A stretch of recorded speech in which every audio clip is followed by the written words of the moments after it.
Hi, I'm Steve from Amtech. I've been asked by Colin of Slough about our mitre and multi-angle marking gauge, the P4005. Let me show you how to use it.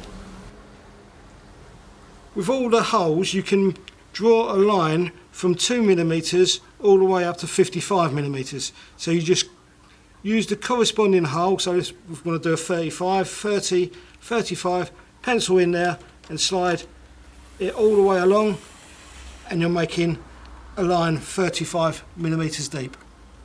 You have 9 size holes here, from 2 radius to 10mm radius. If you're drilling a hole, it's got to be 6. You've got the exact 6mm radius hole there for you.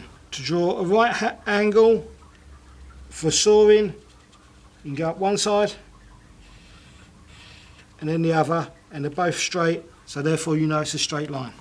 If you're cutting dowels, you've got the 1 in 7 size and the 1 in 5. The 1 in 7 is for harder woods and the 1 in 5 is for softer woods, and you can use the template to mark out your dovetail joint.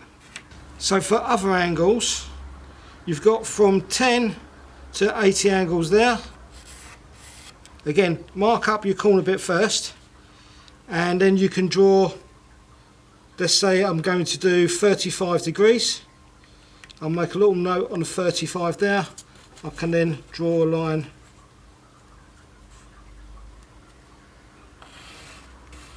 there if it's only a small bit of wood. If you're using a bigger bit of wood, I would use the angles all the way along. Thanks for watching. For any other questions regarding tools for the home, garage and garden, please visit amtechdiy.com, and we look forward to answering them for you. Also, please don't forget to subscribe to our Amtech DIY YouTube channel for more DIY videos. Thank you.